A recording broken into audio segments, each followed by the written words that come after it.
Les propriétaires infiltrés ont vu une serveuse avec une main cassée dans leur dîner. Denise Carter équilibrait les plateaux avec un bras bandé, luttant contre la douleur, tandis que son manager, Ross, la réprimandait pour chaque petite erreur. Les clients chuchotaient, la plaignant, d'autres secouant la tête face à la cruauté de Ross. Ce que personne ne savait, c'est que sa blessure était un accident et que Ross cachait quelque chose de bien plus sombre. Observant depuis une table d'angle, Harold, le propriétaire infiltré, réalisa que quelque chose ne collait pas. Plus il creusait, plus la vérité devenait troublante. Avant d'aller plus loin, si c'est la première fois que vous regardez l'une de nos vidéos, nous serions ravis que vous cliquiez sur le bouton d'abonnement. Votre soutien compte énormément pour nous et nous permet de vous offrir encore plus d'histoires poignantes. Restez avec nous jusqu'à la fin. Et si l'histoire vous touche, laissez vos pensées dans les commentaires et partagez-la avec un ami. Maintenant, commençons. Le dîner sentait le café brûlé et le bacon frit, une odeur qui ne quittait jamais l'air. L'heure de pointe matinale faisait vibrer le comptoir de bavardage. Le grésillement de la grille et le bruit des assiettes empilées résonnaient. Au centre de tout cela se trouvait Denise Carter. Difficile de ne pas la remarquer, non pas parce qu'elle faisait du bruit, mais parce qu'elle travaillait comme 3 personnes en une. Ses cheveux attachés, son tablier déjà taché, elle portait des tasses fumantes dans sa main valide, tout en calant des assiettes contre sa hanche. L'autre main, la gauche, était enveloppée de bandages jusqu'au poignet. En observant attentivement, on pouvait voir la raideur de ses mouvements, la grimace rapide lorsqu'elle frôlait quelque chose par erreur, mais Denise souriait malgré tout. C'était son bouclier. Derrière le comptoir, le manager, Ross, s'appuyait contre la caisse enregistreuse, un sourire en coin, aboyant des ordres. « Dépêche-toi, Denise. Ne fais pas attendre les clients. Tu crois que c'est une œuvre de charité ?» Sa voix tranchait l'air du dîner comme un couteau, assez fort pour que les clients l'entendent. Quelques-uns levèrent les yeux, secouant la tête, murmurant. À la table 3, 2 femmes en tailleur se penchèrent l'une vers l'autre, parlant à voix basse. « Pauvre fille, regarde sa main. Elle ne devrait même pas travailler. »« Ouais, mais Ross, il ne la lâche jamais. Toujours sur son dos. Je ne sais pas comment elle fait pour supporter. » Denise les entendait. Elle entendait tout. Les rires, la pitié, les pics de Ross. Chaque fois qu'elle bougeait plus lentement que d'habitude, elle continuait quand même, parce que pour elle, abandonner n'était pas une option. Le loyer n'attendait pas. Les factures se moquaient de sa situation. À la mi-matinée, la sueur perlait sur sa nuque. Son bras valide lui faisait mal à force de porter trop de poids seul. Elle déposa une commande à la table 6, murmura un doux « Bon appétit !» et se retourna seulement pour heurter Ross.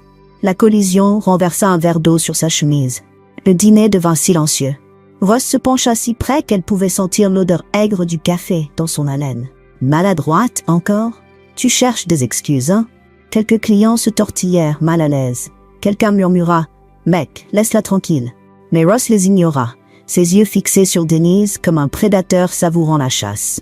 Elle marmonna des excuses, tendit la main pour prendre une serviette, mais il la lui arracha. Ses lèvres s'étirèrent en un sourire qu'elle seule pouvait voir. Le genre de sourire qui disait que ce n'était pas à propos du verre renversé. C'était une question de contrôle. Et le pire, c'est qu'elle savait pourquoi. Quelques semaines plus tôt, elle avait entendu Ross se vanter de détourner de l'argent de la caisse. Elle n'avait pas voulu écouter.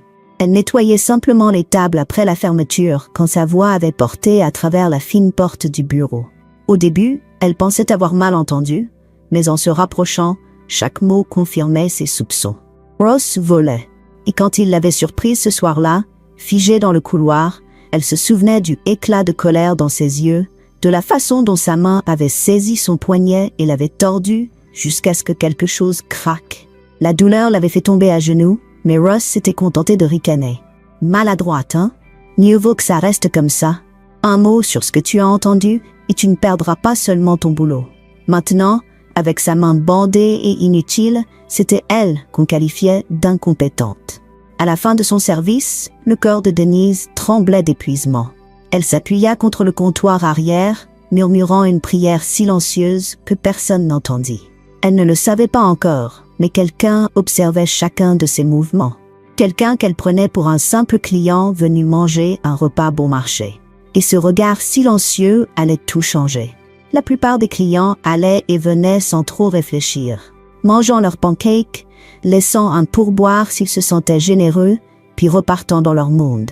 Mais un homme ne semblait jamais pressé. Il était plus âgé, peut-être dans la fin de la soixantaine, avec des cheveux blancs soigneusement coupés et des bottes qui avaient plus de routes que de trottoirs urbains.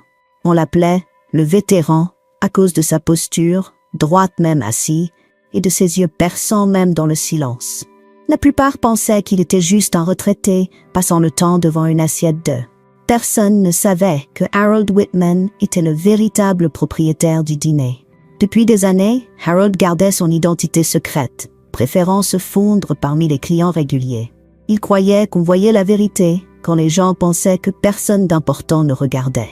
Ce matin-là, Harold remuait son café lentement, les yeux fixés sur Denise. Il l'observait depuis des semaines, toujours à travailler plus dur que les autres, toujours la cible de Ross. Mais ce jour-là, avec sa main enveloppée de bandages épais, c'était différent. Chaque plateau qu'elle portait semblait sur le point de glisser. Chaque sourire semblait sculpté dans la douleur. À la table voisine, 2 jeunes hommes chuchotaient assez fort pour que Harold entende. « Mec, ce manager lui en veut vraiment. Ouais, j'ai vu les autres traîner, mais il ne leur dit jamais rien. Seulement à elle. » La mâchoire de Harold se crispa. Il avait dirigé des entreprises assez longtemps pour reconnaître le parti pris et la cruauté quand il les voyait. Ross passa près de sa table à ce moment-là, riant à quelque chose sur son téléphone. Quand Denise demanda de l'aide pour porter une pile d'assiettes lourdes, Ross ne la regarda même pas.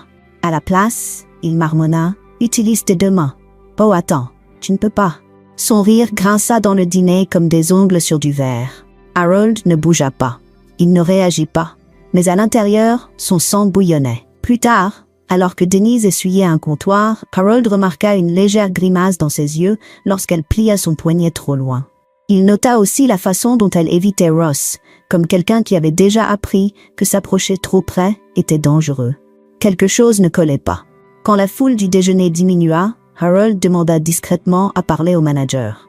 Ross s'approcha d'un pas assuré, pensant à une simple plainte de client. « Nourriture pas assez chaude? Café trop amer ?» lança-t-il avec un sourire narquois.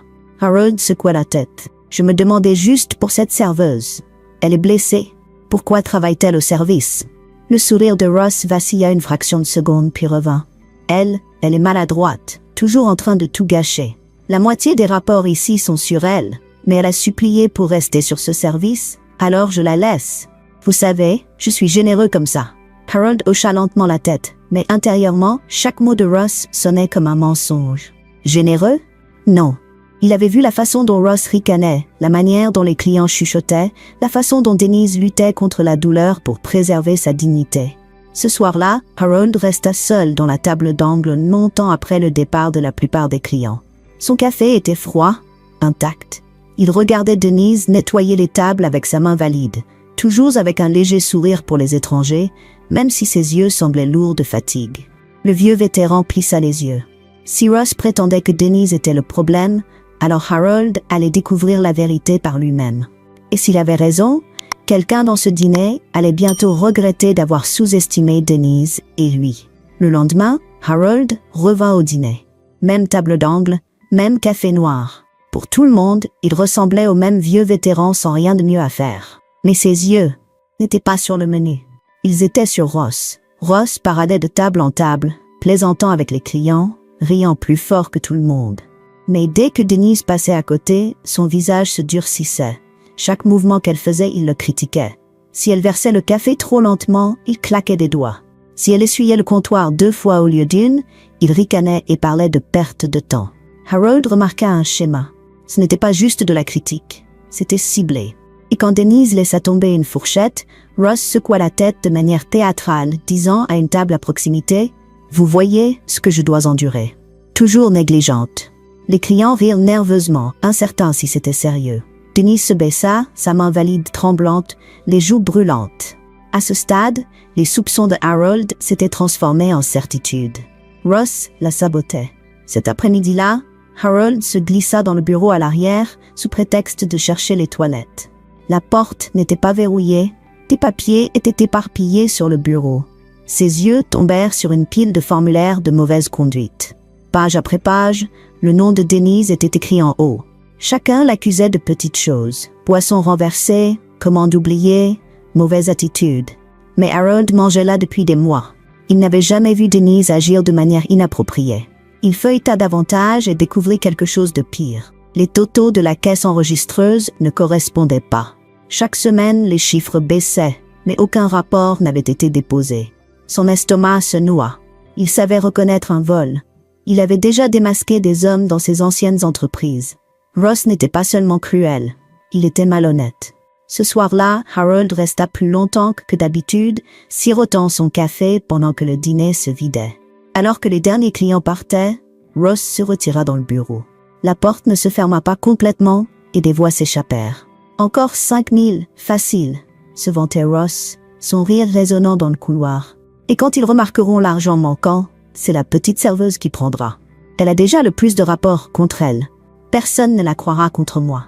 Une seconde voix, celle d'un des amis de beuverie de Ross, ricana. Tu joues avec le feu, mec. Et si elle parle? La voix de Ross devint plus froide. Elle ne parlera pas avec cette main. Je l'ai bien amochée pour lui rappeler qui commande. Harold se figea dans l'ombre, les poings serrés, l'air dans sa poitrine devenant lourd, chaque respiration plus lente, plus difficile. Ce n'était pas juste du vol. C'était de l'abus. Racial, physique, délibéré. Il pensa à Denise. Souriant malgré la douleur, continuant comme si de rien n'était, et quelque chose en lui se tordit. La conversation à l'intérieur se termina par des rires avinés. Harold s'éclipsa par la porte latérale dans la nuit, l'air frais lui cinglant le visage. Pour la première fois depuis des années, ses instincts militaires se réveillèrent. Il avait vu des injustices dans le monde, mais en trouver une pourrissant dans sa propre entreprise, il ne le tolérait pas. La vérité était sortie, et demain, le masque tomberait. Le rush matinal revint comme une horloge. Les cafetières sifflaient, les fourchettes tintaient, les voix s'élevaient et retombaient dans le dîner. Denise se déplaçait entre les tables, sa main bandée raide contre son tablier. Pour la plupart, elle semblait juste être une travailleuse fatiguée luttant contre la douleur. Pour Harold, elle semblait porter un poids bien plus lourd que des assiettes. Mais aujourd'hui n'allait pas être un jour comme les autres. Harold entra discrètement. Même bottes, même veste en jean, mais cette fois, ses épaules étaient redressées différemment. Il n'était pas là en tant que client. Il était là en tant que propriétaire. Ross était près du comptoir, riant trop fort, plaisantant avec deux serveuses qui levaient les yeux au ciel dès qu'il tournait le dos. En voyant Harold, son sourire vacilla. « Encore vous? Revenu pour les œufs ?» Harold ne répondit pas. Au lieu de cela, il marcha au centre du dîner et tapa doucement sa cuillère contre sa tasse de café. Le léger tintement métallique attira des regards curieux de chaque table. Les conversations s'apaisèrent. Les fourchettes s'arrêtèrent. Denise s'immobilisa en plein pas, ses yeux se tournant vers lui. « Bonjour à tous », commença Harold, sa voix calme mais ferme. « Je pense qu'il est temps que vous sachiez tous qui je suis vraiment. » Ross éclata d'un rire nerveux. « Quoi? Vous écrivez un livre ou quoi ?» Le regard de Harold se fixa sur lui. « Non, je suis le propriétaire de ce dîner. » La salle devint silencieuse. Une fourchette tinta sur une assiette. Les yeux de Denise s'écarquillèrent, ses lèvres s'entr'ouvrant de choc. Pendant des années, personne ne savait que le vieil homme dans la table d'angle était celui qui signait leur chèque.